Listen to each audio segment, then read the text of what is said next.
What's going on, guys? It's Mike back on the channel here today. I'm going to be taking you guys through basically a day in my life. The main part of today's video will be centered around some glutes and hamstring training, so we do have Ellie coming in for that. So far today I have had 2 in-person PT sessions and I followed that up with some online check-ins, so the first block of that is done for today. What we'll be doing now is going through my nutrition, my pre-training meal, going through my own push session, and then into Ellie's glutes and hamstring session.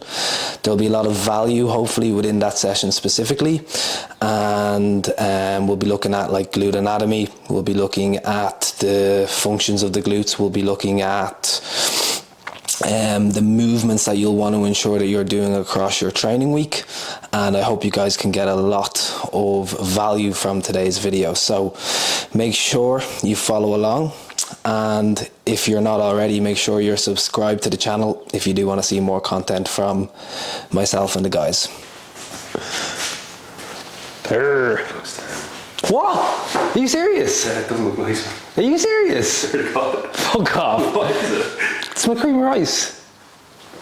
It's questionable. Right, this is, are you videoing me? Yeah. Oh, are you? Okay, cool. So I might as well tell you and the camera then. So this is my cream of rice pre-training meal. We've got the Trained by JP cookies and cream of rice, and then we've got whey paste on top, which is the new Perform Sticky Toffee Pudding. Ideal, it's so good. 120 grams of blueberries, and we've got 15 grams of peanut butter, the drizzle one, which is the only one that you should be getting in terms of peanut butter. We've got a gram of salt, pink Himalayan salt too. I actually don't know exactly what the macros are on the meal, but it's 100 grams of cream of rice, 50 whey, 15 peanut butter, and 120 grams of blueberries. I am gaining right now. I'm in an improvement phase. Obviously I've went and talked before about the reasons why I'm not competing this weekend, but I was meant to compete this weekend at muscle contest, but we're going to be competing next year in May. So right now the aim is to we've rebuilt the muscle that I've lost, and now the aim is to get as bolo as I can before I go into prep, which is in January. If I could start prep tomorrow, I would. Like, that is where my mindset is at right now. I'm so ready to diet, so ready to get on stage, and yeah, I just have to go and do the thing. This is just another phase that I'm in that, you know, is going to lead to my best results in the end, and it's my job to make sure that I can do everything in my power to reach them goals. Current setup: 3,910 calories a day on my training days, and 3,600 calories on non-training days. Around 250 protein, around 80 fat and carbs that make up the rest. A little bit less carbs on a non-training day than a training day. Just nailing the basics every single day. My time to eat. What's going on, guys? So we're here at the HQ now. We are in for push. This is push B. My current setup is push A, pull, quads, rest, push B, hams and back. So we've got 2 push sessions throughout the week. This is the more shoulder focused of them sessions. More delt focused, we have a rear delt row to start off, followed by a plate loaded shoulder press, followed by Body Masters incline press, cable chest press, dips, then we're on to lateral raises, and then some triceps and abs. So we're moving down the chain from, I guess, anterior delt to upper pec, mid pec, lower pec, and that's stuff that I'm going to be going through as we go through the session. So let's follow along and we'll learn a bit more about that too. Okay, with our rear delt row, we're looking at a semi-pronated position. So pronated being completely overhand, we're going to like a semi-pronated position. So when we look at rear delts at the start of a pressing session, the role here of the rear delts within our pressing is going to be to help with stabilization, controlling the scapula through pressing motions, and I just want to essentially ensure that my rear delts are warmed up going into my pressing motions.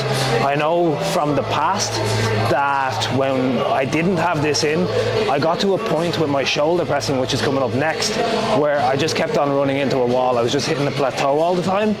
Since adding some of these things in, I'm not saying it's like magic or the answer, but it's definitely helped ensure that stability through the shoulder joint, the glenohumeral joint, hasn't been as much of an issue, and now I can allow my output to do the talking and ensure that my progress is coming through.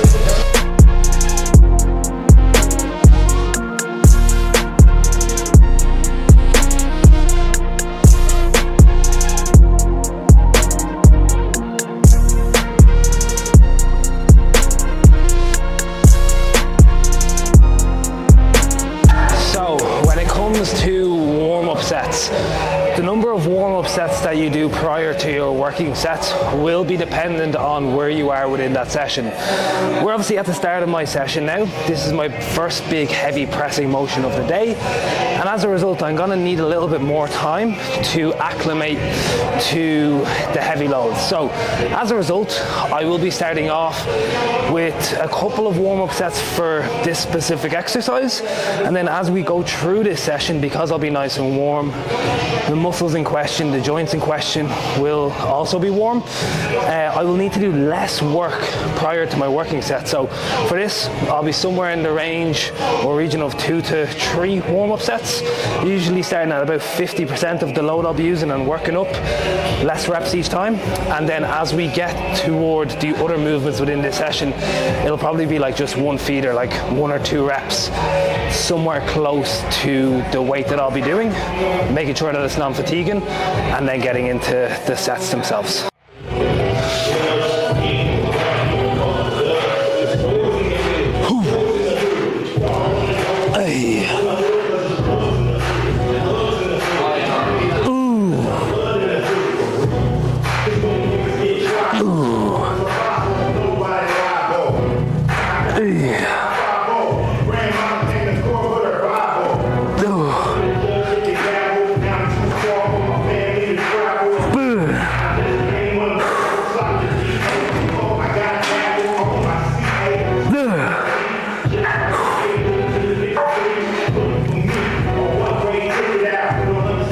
Good.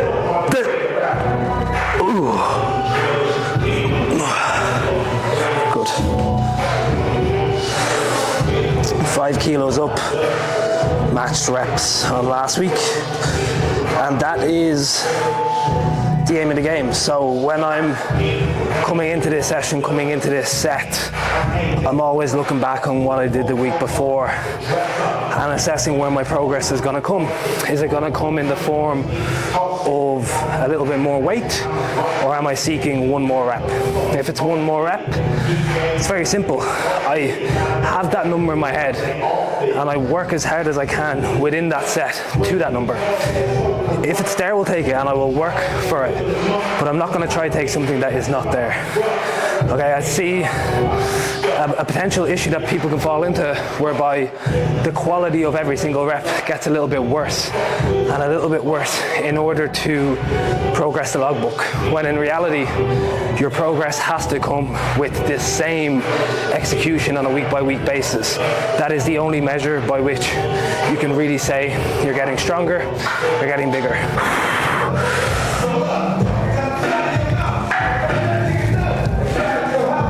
Oh, fuck. Fuck yeah. Right. Case in point, so top set, I got 5 kilos more matched reps, and in that set I used the same weight as last week, was 1 rep down. Now, I could have matched the logbook by, you know, them last 2-3 reps falling a little bit shorter in terms of range of motion as I go through it, kidding myself essentially that, you know, the set is the same as last week, that I'm matching reps, when in reality, you know, standardized technique, standardized execution. If you fall short, that's cool, you know. Top set, a little bit harder this week, a little bit more stimulative, a little bit more fatigue as a result. That is going to you know, run into your next set, and it did there, unfortunately. It's not something that I'm thinking about as I go into that set, like, oh, it might be like this or it might be like that, but it is what it is, you know. We'll move on and get that back.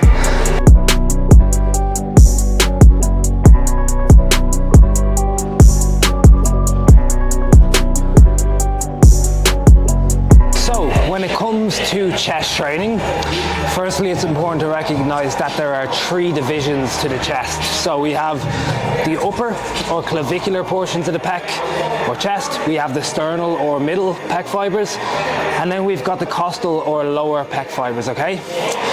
When we're looking at biasing our training towards specific divisions, we're looking at the arm path as dictating what division we're going to be biasing. So what I mean by that is, if we're moving from a position where our arm is moving low to high, we're going to be biasing a little bit more of the clavicular or upper pec fibers. Think about a dumbbell incline press, arms are down here, they're coming up high, okay? If we want to hit more of the sternal or middle fibers, we're going to be hitting more flat presses. So anything that's flat, it could be a dumbbell flat press, a machine chest press that moves straight across. Anything whereby the humerus is essentially moving across the body is what we're looking at there.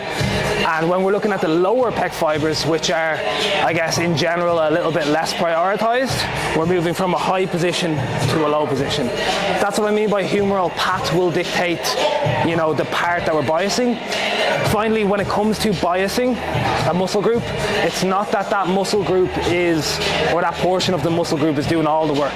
We're still going to be hitting the middle or lower pec fibers, even if we're doing a bias toward the upper pec fibers. Again, it's just the percentage of them fibers which are doing the work.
Going to be +1s, but instead they're matchy sets there.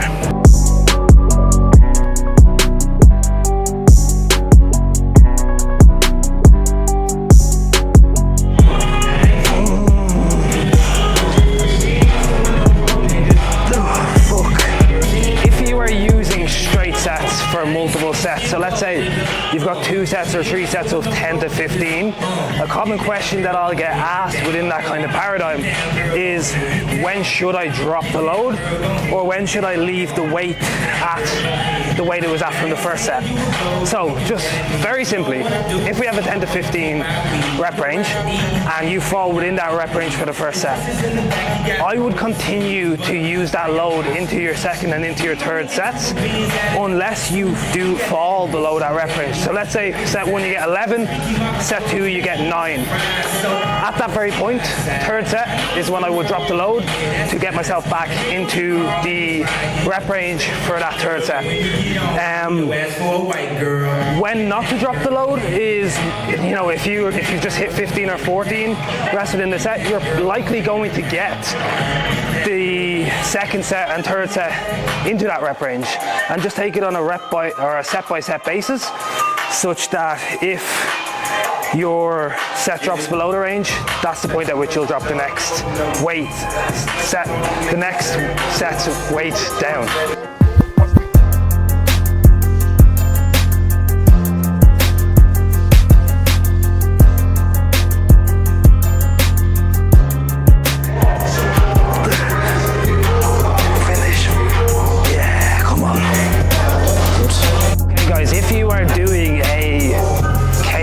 Like this, and you find yourself like wrestling to get into position with the cables, just try to get something like one of these longer D handles like this, right?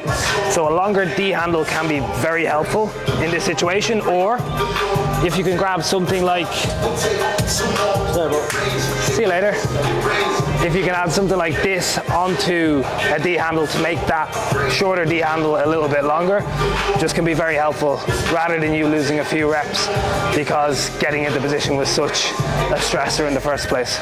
As mentioned earlier, arm pat in your pressing motions will dictate the portions of the pec that we are looking to bias. Here, what I have is my dip. So the dip is here to bias the lower or costal portions of the pec. As I said earlier, a high to low pat with the arm is what we're going to be looking to utilize in order to bias the lower portions of the pec. So if you think about the bottom of a dip where I've come down toward the floor, I'm essentially going to be somewhere like here, okay? And from there, as I push my body back up, we're going low with the arm pat essentially. So we're starting high, low. Similarly, you could do something like a lower pec press whereby the handles move from a high position down to a low position, something like our gym let go decline pressing motion that we have.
Oh, Daddy's so funny, his humor. Finishing up today's session with some machine ab curls. So to the age-old question of should you train your abs during a gaining phase? The way I want you to think about this is the abs are just like any other muscle group. If you want them to grow, you are going to firstly need to train them consistently and ensure that you're progressing over time. When it comes to being in a gaining phase, we know that that is your best opportunity to grow. So if you really want to make a change to the amount of muscle you have within your abs, within your rectus abdominis, the six-pack muscles, the gaining phase is actually the time where you're going to have the best capacity to grow. And that's what's going to allow the abs to be shown best come the summertime or whenever you do diet down. When we think about ab training, just like any other muscle group, what we need to think about is the functions of the abs. So we're looking at flexing the spine. Okay, so that flexion can come by bringing your sternum down towards your pelvis, like I'm doing here in an ab curl, or it can come by bringing your pelvis up toward your sternum in, say, a hanging leg raise. Doing these movements in close proximity to failure with enough frequency and volume across your training week is how you are going to grow your abs. that is the end of my session. We're through push B. As I said, a little bit more shoulder focused than the other session, the other push session that I do have over the course of the week. An alright session, a productive session for sure. A lot of matched work this week, which is, I guess, somewhat normal as you progress through a mesocycle. We're, a good few weeks in now, maybe like 10 weeks into my meso. Right now we are going to do a switcheroo. I'm going to move from being the client to being the coach. So Ellie is in, she is waiting for me to stop being selfish and finish my meal. And we will be moving into her glutes and ham session. My post-workout meal every day is 60 grams of Cocoa Pops, 350 mils of almond milk, and 50 grams of whey protein. So we've gone again with the sticky toffee pudding. I've never had it with the Cocoa Pops. I only got it yesterday. It's unreal as a whey paste, but now we'll do our taste test and see what it's like in this bad boy. Right. I feel like I only ate recently, but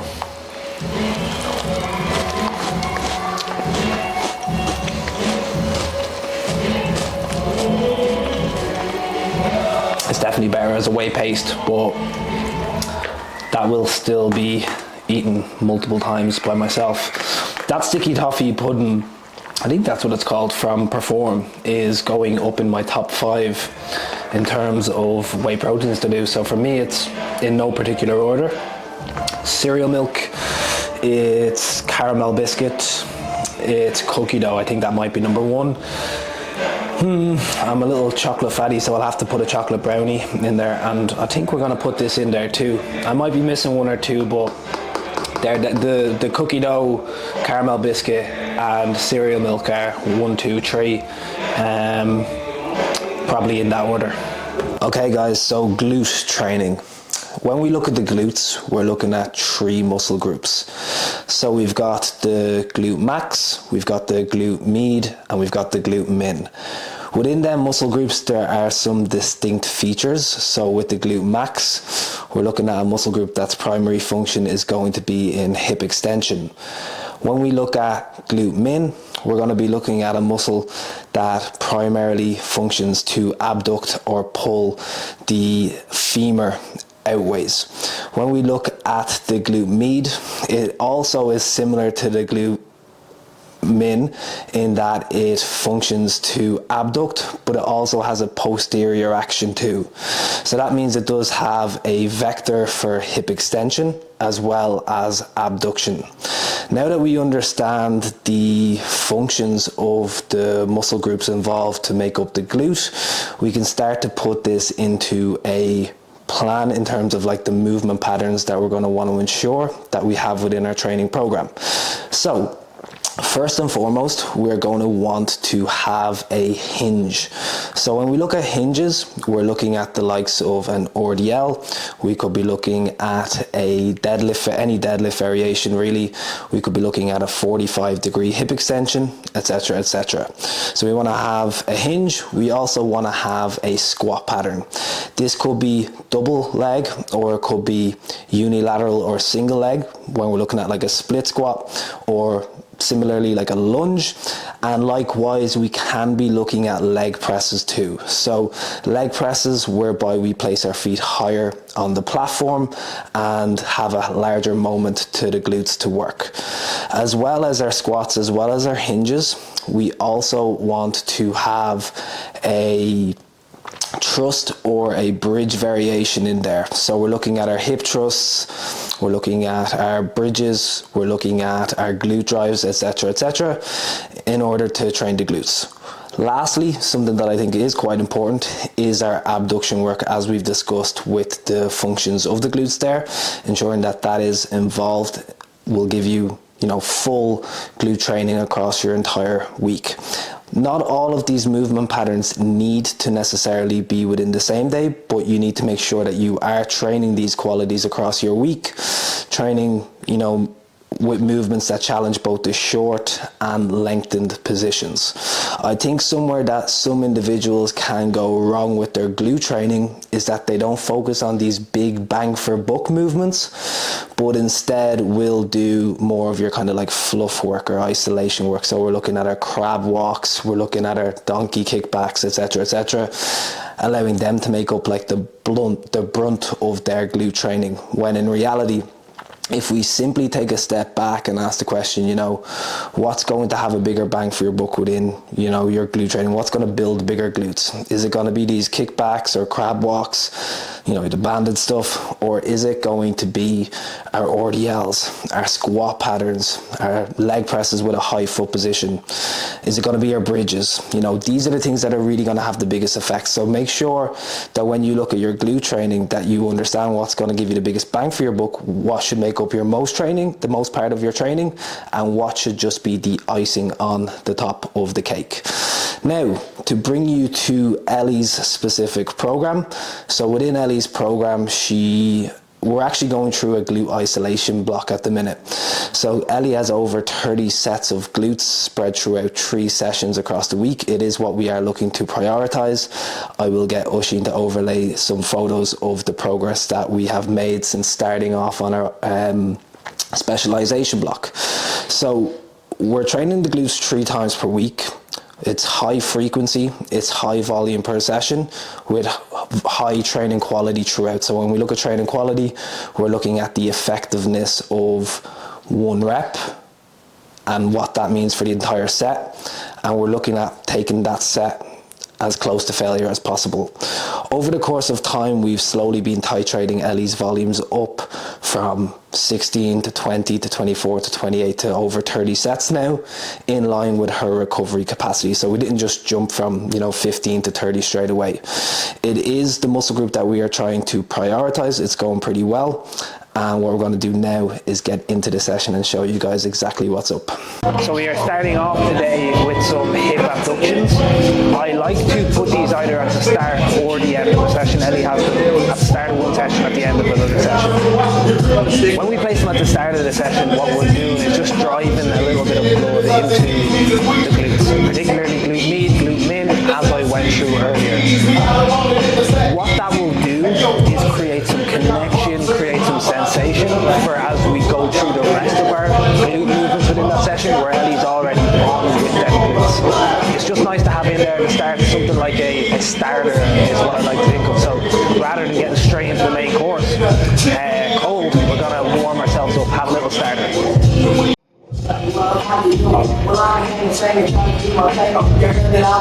Good. So when we put this at the start of the session, I like to ensure that for each rep that we're getting to the same outward point within the movement. I'm looking to just create that, again, feeling of sensation within the glutes, get that connection there, get that blood there. I'm not looking to like overly fatigue the area. If this is at the end of the session, I'm happy for a drop off in that range, because we know we can get loads of stimulus within that more lengthened position. Not that we're in a very lengthened position, but there will be also a little bit more fatigue that comes with that. It's the same as if you were doing like a pec fly, right? So if you do a pec fly at the start of your session, I would only do that until you get to the point whereby you can't complete full reps. I wouldn't go for any more partials. Whereas when it's at the end and there's no more big bang for buck movements coming after it, I'm happy to take more of them lengthened partial reps. So with the glute drive, we're doing this like a glute bridge today. The difference between a glute bridge and a hip thrust is going to be the range that we go through. With a glute drive or a glute bridge, we're not going to be going quite as deep.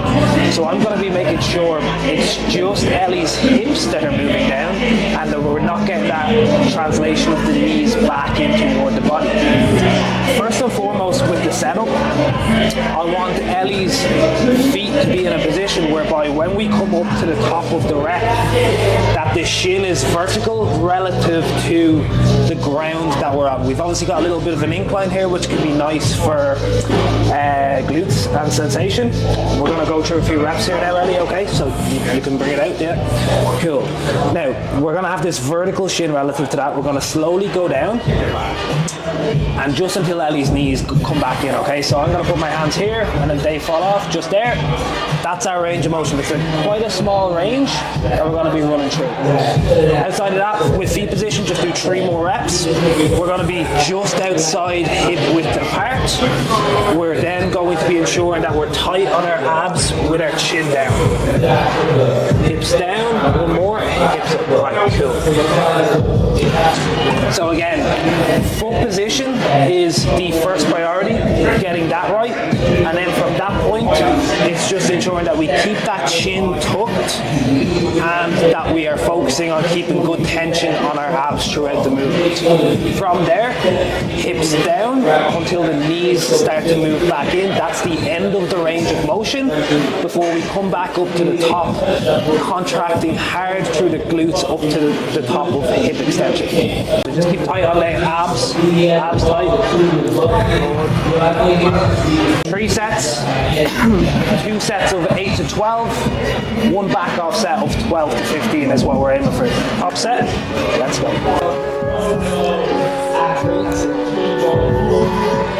Just going out here, just smaller range. Stick make the world move.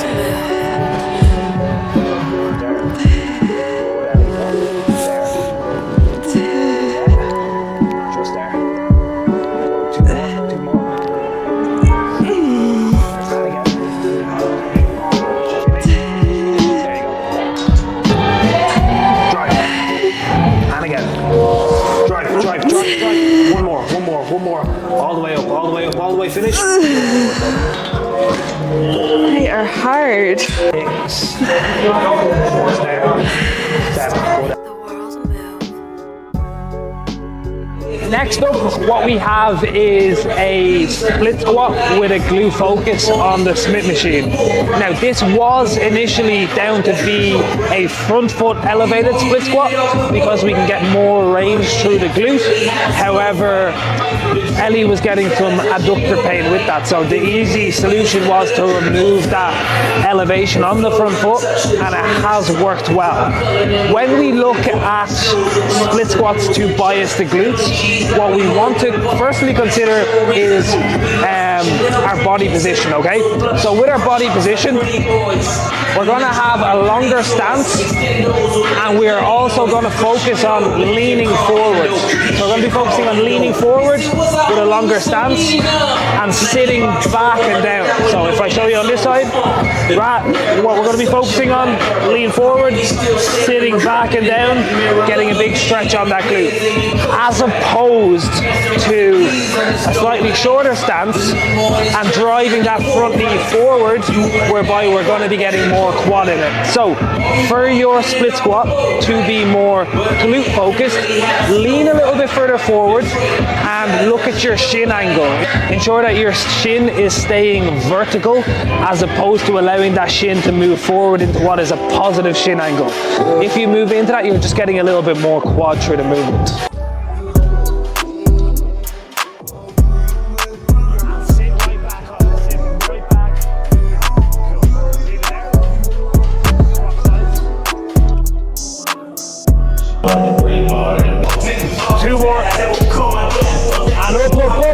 Big rep now, Ellie, big rep. Up. One more. Let's take it. Drive, finish. Good. So we went from doing our bridge, which was a little bit more short and biased, into a more lengthened bias movement here with the split squat. I do like to think about these things like that, so making sure that we're training movement patterns or muscle groups through and challenging specific ranges with the movements to make a full range challenge throughout that entire session. And I've given her 2 sets here as opposed to 3 because 3 sets would be cruel when it comes to any single leg variations. Good, let's go now. Yeah. Drive. Let's go now, Ellie. Let's find it. One more. All the way. Good. Good work. So we have come through our abduction work, we've come through our bridge, we've come through our split squat. Now what we have, if you remember from what I talked about earlier, is our hinge. Today we have a dumbbell RDL. So I will be running you guys through the technical model now as Ellie starts when she decides to start. So if we look over here, we're going to keep that chin tucked throughout the movement. The chin is going to be tucked, soft knees, and we're focusing on pushing our hips back as far as we can. When our hips stop pushing back, that is the end of the rep. Going any lower than that will mean you have to bend your knees more, taking some stretch off the hamstrings, or it will mean that you have to round your back. For this movement today, I am doing this for both glutes and hamstrings. If you wanted to bias more glutes, all you have to do is bend your knees a little bit more throughout the movement, and as a result the hamstrings will become more of a stabilizer within the movement and less as a functional role. So when I think about it and RDLs, I don't really want to just have it be just a glute movement. For me, it's a posterior chain movement. We're going to be using our hamstrings, we're going to be using our glutes, we're going to be using our lower back. I don't want this to become sort of an isolation. Now, if you did have, let's say, really big hamstrings and you only wanted to develop your glutes, that's where you'd maybe throw in the extra bend in the knee.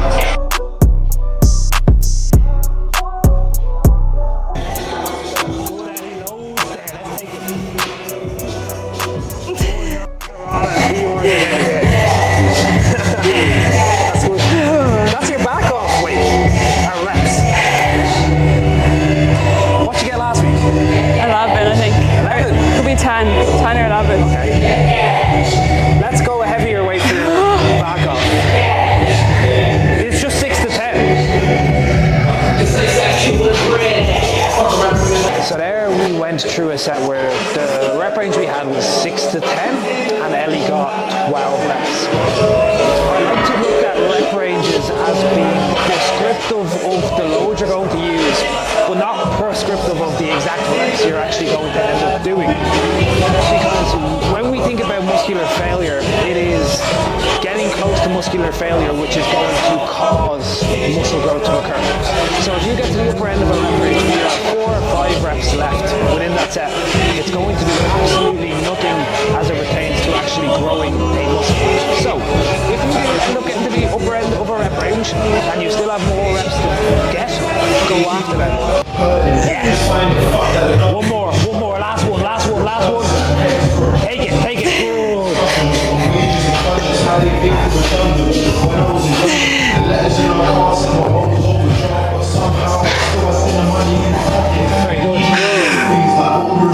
New weights.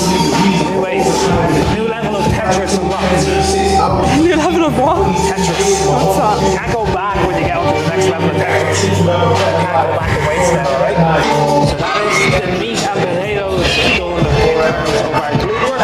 We're now on to just some seated hamstring curls. When it comes to programming hamstring curls after an RDL, I will always do my best to ensure that it's a seated version. I find that if you put a light hamstring curl or even a standing hamstring curl in after a hinge where we're fatiguing the hamstring at a longer muscle length, the lying or seated was just very difficult to get good work in because the hamstring's already fatigued in a short range. We always fatigue quicker in a short position than a lengthened position. So I always try to keep a seated hamstring curl in afterwards. We've got 2 sets of 10 to 15 in here now.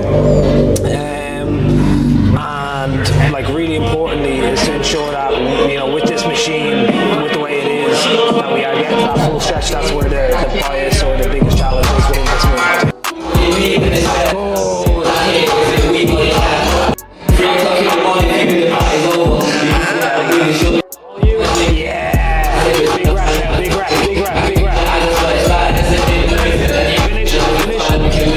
Last one. Let's take it.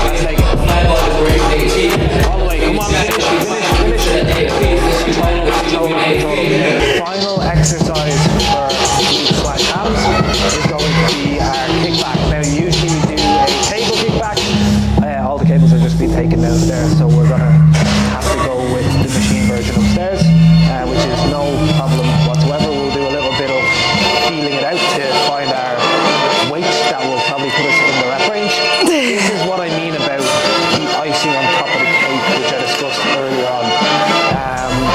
this is just, this shouldn't be the bulk of your session. This should just be the additional work. So it's to get a little bit more volume into the glutes without any real extra volume for any other muscles.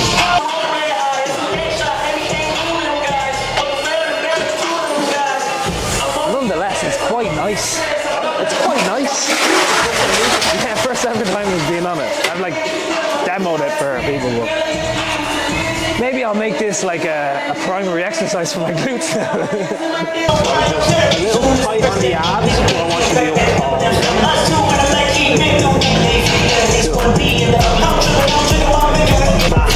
Just for half. There, yeah, exactly.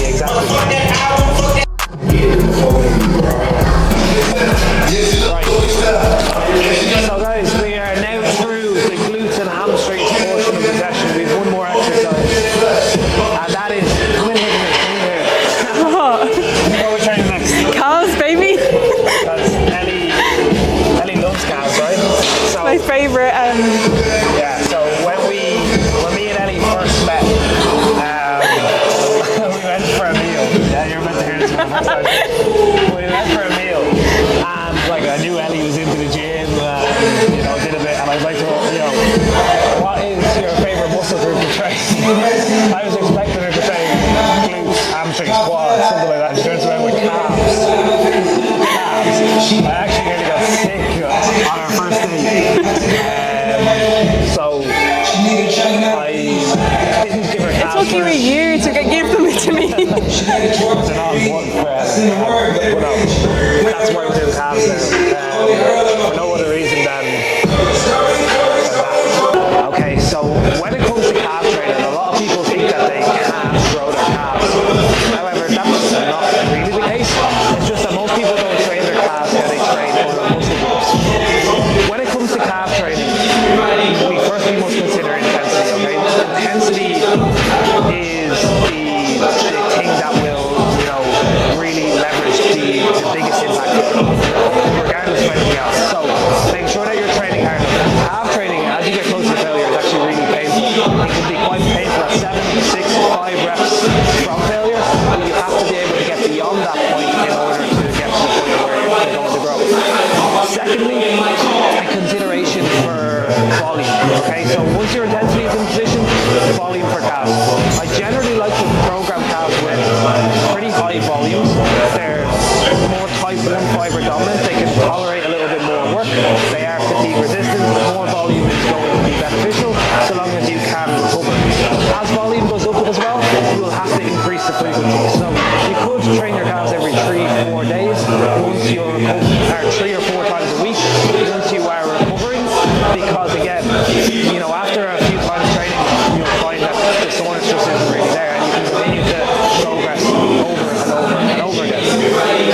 Once you've got intensity, volume and frequency in place, I would then look at something like adding in some length and partial. So we've got some cool research to show that just doing the bottom half of the rep can actually be more beneficial than doing even full range of motion reps. So consider using some length and partials from the bottom up to where your heel is in line with the ball of your foot, and now you've got some really good calf training in place. Icing on top of the cake, you could consider keeping to higher rep ranges, so like 15 to 20s. I find them to be very beneficial. Again, toying with that idea of them being more type 1 fiber dominant. And last but not least, in line with that, considering shorter rest intervals again, because again they are fatigue resistant, more type 1 fiber dominant. If you can put all of that into your programming, your calves will grow. Just there, okay, just there. Yeah. Don't come up any higher. Just there.